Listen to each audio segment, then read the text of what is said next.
The first time Oliver Grayson noticed the colors, he thought it was his imagination playing tricks on him. The old house on Sycamore Lane had been abandoned for decades, its once white walls now a dull, peeling gray. The windows gaped like empty sockets, and the garden was a tangle of wild, untamed vines. No one had lived there since the Haywoods disappeared, and no one had dared to paint it, until now. Oliver, a freelance photographer with an eye for the unusual, had always been drawn to the eerie, forgotten places of the world. That afternoon, he had set out to capture the decay of the house in its entirety. But as he raised his camera, something made him pause. There, on the west side of the house, was a streak of color. Not graffiti, not the haphazard work of a careless vandal, but a deliberate stroke of deep crimson, as if someone had dragged a soaked brush across the weathered wood. It hadn't been there the day before. He was sure of it. He took a step closer, brushing aside the overgrown ivy that curled around the porch railing. More colors revealed themselves, swirls of green and gold along the edges of the front door, delicate lines of blue and violet creeping up the columns. It was subtle but undeniable. The house was changing. His fingers hovered over his camera's shutter, but a gust of wind howled through the trees, and for a split second, he swore he heard something beneath it, a whisper, a sigh, a murmur of shifting wood. He turned sharply, scanning the empty street. Nothing. Just the skeletal branches swaying against the overcast sky. Shaking off the chill that crept up his spine, Oliver stepped onto the porch. The wood groaned under his weight, and dust rose in lazy spirals. The front door, once warped and weather-beaten, now bore a faint outline of a painting, something abstract, something unfinished. His pulse quickened. He reached out to touch it.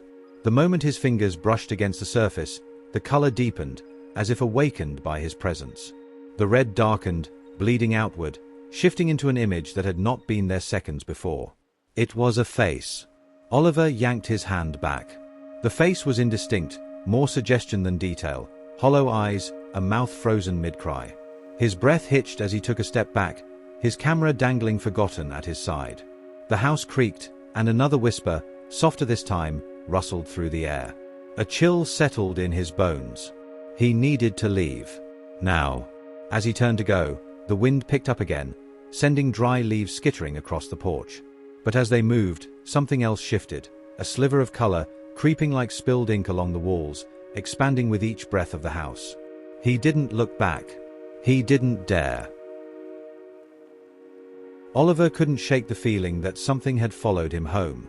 The unease clung to him like damp fog, settling into the corners of his apartment, pooling in the spaces between shadows. He told himself it was just his imagination, just an old house and some peeling paint shifting in the light. But deep down, he knew better. He spent the night sifting through the photographs he had taken. Most were exactly as he expected, gloomy, decayed, lifeless. But when he reached the last few images, his heart slammed against his ribs. In one, the house looked as it always had, weathered, forgotten. In the next, the colors appeared, faint but undeniable. And then, in the final image, a face. The same face he had seen take shape beneath his fingertips. But now, there was something else. The eyes were darker, deeper, as though the thing inside the house was looking at him through the lens. Oliver swore under his breath and shut his laptop. He was exhausted, on edge, but he knew he wouldn't sleep. Not with that image burned into his mind. By 3 a.m, he had convinced himself to go back. The street was empty when he arrived. The town always seemed to hold its breath at this hour, as if the world itself hesitated before dawn. The house loomed in the moonlight, taller somehow, its edges sharper against the night sky. And the colors, God, the colors had spread. The front door was no longer just streaked with red. It was coated in a deep, pulsing crimson, like something raw and living. The columns gleamed with swirls of gold and green, shifting in the dim light as though they were wet. And the face, no longer half-formed, stared out at him from the door, its mouth curled into something too wide, too knowing. He should have left. But he didn't. Instead, he pulled out his camera and snapped a photo. The flash burst against the darkness, and for a moment, he saw everything too clearly. The way the colors seemed to throb, the way the house exhaled a breath of dust and something thick and cloying, like the scent of old paint mixed with decay. And then the door creaked open. Oliver's breath caught in his throat. The sound was slow, deliberate, an invitation wrapped in wood and rusted hinges. The darkness beyond was absolute, swallowing the light from the street lamps like ink spilled across paper. A sane man would have turned back. Oliver stepped forward. His fingers grazed the edge of the doorframe, and a shiver licked up his spine. The paint was still wet. He pulled his hand back, but the color clung to his skin, deep red, almost black under the streetlight. It wasn't paint. A whisper rose from inside the house. Not words. Not yet. But something shifting, something waiting. And as Oliver stood there, frozen in the doorway, the walls behind him shuddered with the weight of something unseen. The house was still painting itself. And this time, it wasn't finished. Oliver should have turned back. The rational part of his mind screamed at him to run, to forget this house, to let whatever was lurking inside its walls remain a mystery. But curiosity had always been his weakness, the same curiosity that had led him to abandoned train stations, crumbling asylums, and forgotten graveyards. This was different. This house was alive. His fingers still burned where they had brushed against the wet paint, the not paint. He wiped his hand against his jeans, but the dark stain lingered, sinking into his skin like ink absorbed by paper. The scent of turpentine and something metallic filled his nostrils, thick and suffocating. The door had opened on its own. That should have been enough. But instead of retreating, Oliver raised his camera and stepped inside. The air was wrong. Thick, heavy, like wading through syrup. The hallway stretched ahead of him, bathed in dim, shifting colors. The floor was coated in a fine layer of dust, but there were no footprints, not even his own. The walls. Oliver swallowed hard. The walls were changing. With every breath he took, new colors bled across the peeling wallpaper. Strokes of deep emerald coiled around the doorframes. Splashes of violet bloomed like bruises in the corners. And then, there were the faces. Hundreds of them. Some were barely more than sketches, impressions of hollow eyes and shadowed mouths, but others were disturbingly detailed.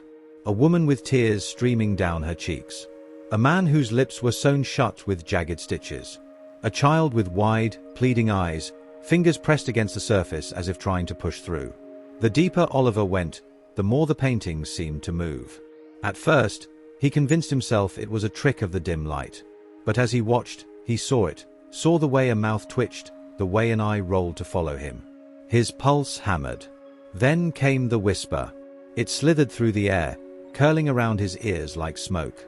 Soft at first, like a brush against canvas, a dry rasp of something unseen. But it grew, layer upon layer of voices overlapping, murmuring in tones too faint to understand. His camera, he needed to capture this. Hands trembling, Oliver raised the lens and clicked. The flash burst, illuminating the hallway for a fraction of a second. And in that second, he saw something that turned his blood to ice. A figure. Not a painting. Not a trick of the light. Standing at the end of the hall, half shrouded in darkness, was a man. Or, at least, something shaped like a man. His clothes were streaked with paint, his face obscured by shadows. But the hand, God, the hand. It was holding a brush. The whispering stopped. The figure lifted the brush and pressed it to the wall. The paint bloomed like fresh blood, and Oliver felt something shift inside him, a deep pull, as if something had just reached out and taken hold of him. He turned to run. The hallway was no longer the way he had come. The house had changed again. And this time, it wasn't letting him leave.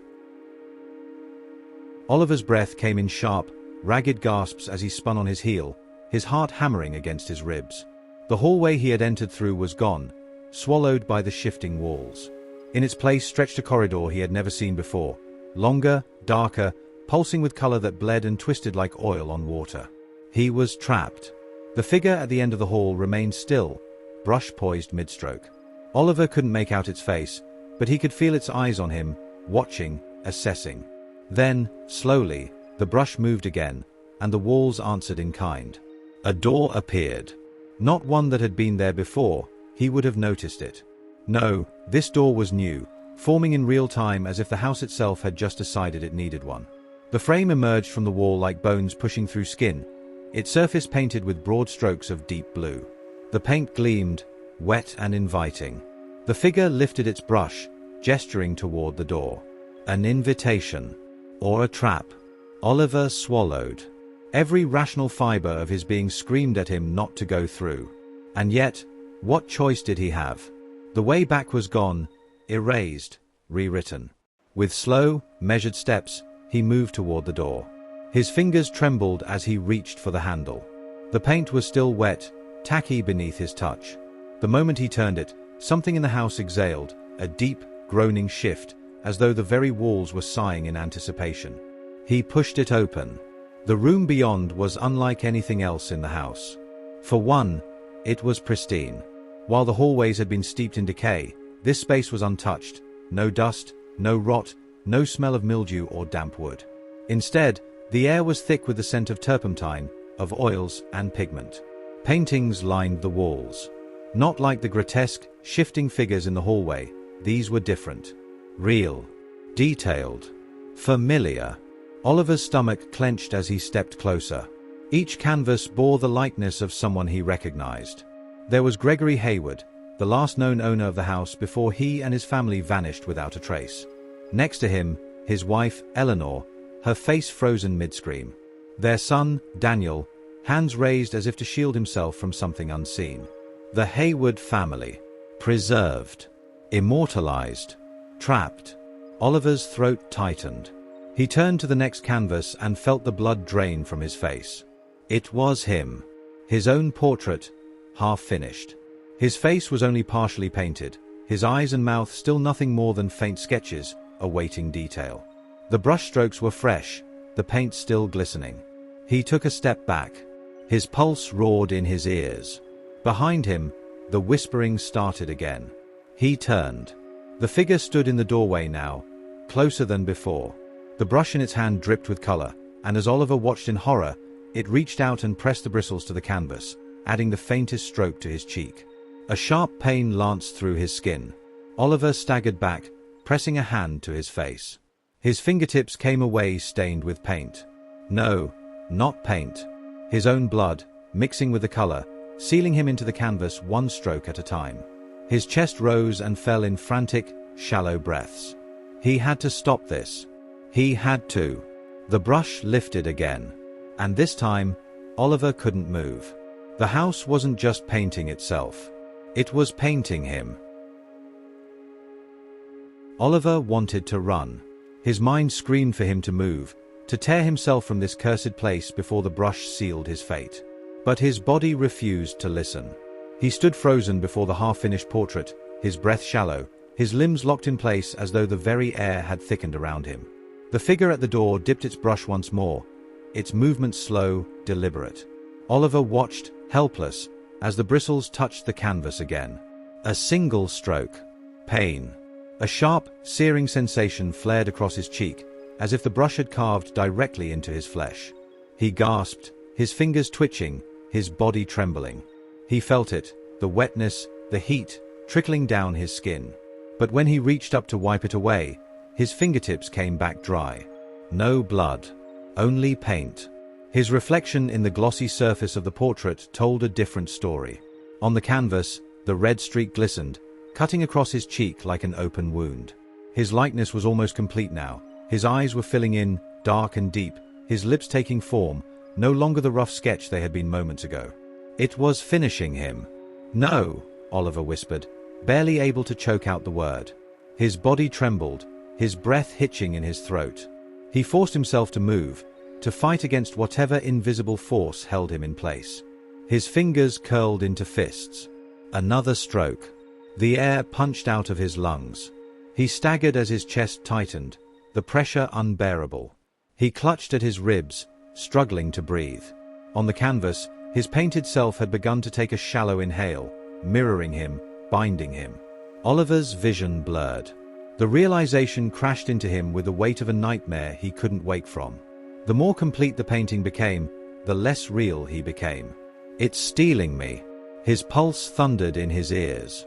He had to stop it. Had to stop the painting before it swallowed him whole. Summoning every ounce of strength, he lunged forward, aiming for the easel. The figure moved for the first time. It stepped between him and the painting, blocking his path. The scent of turpentine thickened in the air. Oliver saw it clearly now, its face, or what should have been a face. There was nothing. No eyes. No mouth. No nose. Just a blank, stretched expanse of pale skin where features should have been. Like an unfinished portrait, waiting to be completed. Oliver's stomach twisted. He stumbled back as the figure lifted the brush again, reaching for the canvas. Desperation flared hot in his chest. If he couldn't stop the figure, he'd destroy the painting himself. With a ragged cry, he swung his camera, the weight of it solid in his hands. The lens crashed against the easel, knocking it sideways. The canvas tumbled, face first, onto the floor. A sound split the air, a horrible, high-pitched wail, like the tearing of paper and the shriek of something old and forgotten. The figure stumbled back, its form flickering, distorting, as if it, too, was coming undone. Oliver wasted no time. He snatched the fallen painting from the floor, heart pounding. And then, without thinking, he tore it in half. The moment the canvas ripped, agony exploded through him. It was as if his very being had been split apart. He collapsed, gasping, his vision swimming. The room spun violently around him, the colors melting from the walls, draining into the floor. Darkness swallowed him whole. And the last thing he heard was the whisper of a brushstroke, unfinished. Oliver woke to silence. Not the kind of silence that comes with peace, but the kind that feels hollow, wrong. It pressed against his ears, heavy and unnatural, as if the air itself had forgotten how to carry sound. His head throbbed. His limbs ached. The floor beneath him was ice cold, rough like unfinished wood. Slowly, painfully, he pushed himself up onto his elbows. The room had changed. The pristine walls, the cursed paintings, the overwhelming scent of turpentine, it was all gone. The space around him was barren, unfinished, like a half-built world waiting for its first stroke of color. The walls were pale and blank, stretching endlessly in every direction. No windows. No doors. Only emptiness. He reached for his camera. It was gone. His breath hitched. The painting, his painting, was nowhere in sight. Panic coiled in his chest. He scrambled to his feet, his heart pounding against his ribs like a caged animal. He had torn the canvas. He remembered the pain, the way the house had screamed as its work was undone. But if he had escaped, why was he still here? A whisper slid through the air. Soft. Faint. Oliver turned sharply, his pulse stuttering. At the far end of the empty space, something stirred. A canvas. It stood upright, balanced on a thin wooden easel, as if waiting for him. His stomach twisted. He knew what it would be before he even stepped closer. Himself. The painting was still there, but it was no longer complete. The rip down the center had mended, but something was missing. His features were faded, unfinished. His right eye was only a rough sketch, his jawline vague and incomplete. His hands began to tremble. The realization hit him like a cold wind. The house had let him go. But not all of him. It had taken something. His reflection, if he could even call it that, stared back at him from the half-finished portrait. The brushstrokes were incomplete, the details of his face smudged, like an artist who had lost interest before finishing their work. Oliver reached up, hesitating, then traced his fingertips over his cheek. His skin felt wrong, not numb, not cold, just absent. As if he wasn't fully there. As if the house had stolen pieces of him. "No," he whispered, shaking his head. This wasn't real. It couldn't be real. His voice barely echoed. The walls around him remained blank, the empty space stretching on forever. Then, behind him, a sound. A brush against canvas. Oliver whirled around. A second easel had appeared. This one held a new canvas, untouched, waiting. And beside it, standing in the shifting light, was a figure. Not the faceless thing from before. This one had features. Faint. Hollow. A reflection of him. It lifted a brush. And with the first stroke, Oliver felt himself fading. Oliver felt himself unraveling. With each stroke of the brush, the weight of his body grew lighter, his edges blurring, his breath thinning like paint diluted with too much turpentine. He reached out, toward the faceless artist, toward the easel, toward something, but his fingers barely stirred the air. He was fading. The unfinished painting behind him, the one that had once been him, remained incomplete. It held the pieces of him the house had stolen, but it was not whole. The brush-wielding figure worked silently, its strokes delicate and deliberate, filling in the gaps. Oliver gasped as his left hand disappeared. Then his right shoulder. The brush continued. "No," he croaked, but his voice was as weak as a whisper in the wind. His body felt weightless now, his presence tethered only by the last traces of himself. And then he understood. The house didn't kill people. It painted them, captured them, preserved them. It had been doing it for decades. Every vanished owner, every lost soul, had been transformed into brushstrokes, trapped within the walls. Some were faces on the peeling wallpaper, forever watching. Others, like him, had been given roles, unfinished forms, bound to the house's will. But something was different this time. The painting of himself was incomplete. Which meant Oliver lurched forward, every ounce of his willpower forcing his fading body to move. The figure continued its work, oblivious to him. The brush hovered just inches from the canvas, poised to finish the last detail, his eye. The final stroke. If it completed the painting, he would be lost forever. He had only one chance. With the last of his strength, Oliver seized the brush. His fingers closed around it like iron, and for the first time, the figure reacted. It jerked back, the faceless void where its features should have been twisting, as if startled. Oliver didn't hesitate. With a shaking hand, he turned the brush on the figure itself. And he painted. A single stroke. The effect was instant. The faceless entity shuddered, its form rippling like wet ink on a fresh canvas. It stumbled, its outline bleeding into the air, its shape losing definition. Oliver painted another stroke. The figure screamed. Not with sound, but with color. Its body split into fragments of paint, its limbs dripping away, melting into the floor like a forgotten work of art left out in the rain. The house shrieked around him. The walls trembled, the ceiling cracked, the paintings on the walls wept. Oliver knew he had only seconds before the house pulled him back in. With the brush still in his hand, he turned to his unfinished portrait. And for the first time, he painted himself back. Stroke by stroke, he filled in the missing pieces. His jawline, his hands, his eye. With each movement, he felt himself return, his weight, his breath, his pulse pounding in his ears. The house fought against him, the walls bending, trying to resist. But Oliver didn't stop. The final stroke, his own signature on himself. The house collapsed. Colors bled from the walls, swirling into chaos.